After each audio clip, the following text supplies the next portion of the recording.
Siren বেজে উঠতেই সারা বিশ্বে যেন এক অদৃশ্য ও প্রলয়ঙ্করী আতঙ্কের শীতল স্রোত বয়ে গেল। একের পর এক ইয়েমেনি তোপে মধ্যপ্রাচ্যে এবার সরাসরি নাস্তানুবুদ অবস্থা রিয়াদের রাজপ্রাসাদের। উপসাগরীয় অঞ্চলের আকাশ বাতাসে এখন কেবলই বারুদের কটু গন্ধ আর উৎকণ্ঠার ভয়াল কালো ধোঁয়া।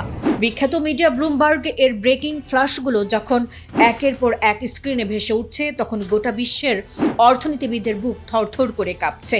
কারণ সৌদি আরবের বিশাল বিশাল তেলকূপগুলোর ওপর আবারও ঝুলছে ধ্বংসের প্রলয়ঙ্করী খড়গ, যা মুহূর্তের মধ্যে বিশ্ব অর্থনীতিকে পুড়িয়ে ছাই করে দেওয়ার ক্ষমতা রাখে। সানার পাহাড় ঘেরা মাটি থেকে উঠে আসা হুঙ্কার এখন সরাসরি তোপ হানছে সৌদি রাজপরিবারের অহংকারী মসনদে।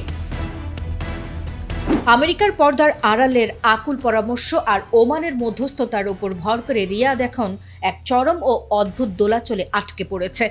একদিকে প্রতিশোধের নেশা, অন্যদিকে সর্বনাশা, অর্থনৈতিক ধসের ভয়াল আতঙ্ক। ওয়াশিংটন থেকে সৌদি শাসকদের সাফ জানিয়ে দেওয়া হয়েছে, ইয়েমেনের বিরুদ্ধে নতুন করে কোনো সামরিক দুঃসাহস দেখানো মানেই বিশ্ব বাণিজ্যের নিজ হাতে গলা টিপে ধরা। লোহিত সাগরে ইয়েমেনি সেনানীদের সুনির্দিষ্ট নির্ভুল নিশানার সামনে মার্কিন যুদ্ধ জাহাজগুলোর চরম লাচার রূপ ইতিমধ্যেই পেন্টাগনের কপালে দুশ্চিন্তার ভাঁজ ফেলেছে। হরমুজ প্রণালী ও লোহিত সাগরের অচল অবস্থার কারণে বিশ্ব বাজারে তেলের দাম ইতিমধ্যেই লাফিয়ে লাফিয়ে প্রায় ৩৫% বেড়ে গেছে। ঠিক এই সংকটকালেই সানা আন্তর্জাতিক বিমানবন্দরে আচমকা ঘটে যাওয়া এক সৌদি বিমান হামলার পরে মুহূর্তের মধ্যে ভেঙে টুকরো টুকরো হয়ে গেছে দীর্ঘদিনের ভঙ্গুর যুদ্ধবিরতি।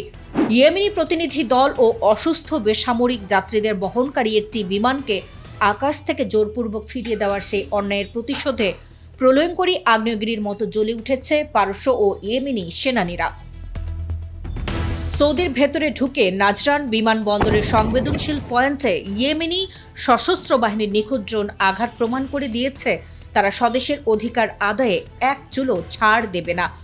সানার উপত্যকা থেকে এবার কড়া দাবি উঠেছে, অবিলম্বে বকেয়া অর্থ পরিশোধ করতে হবে এবং অবরুদ্ধ বন্দরগুলোর সবকটি কপাট পুরোপুরি খুলে দিতে হবে।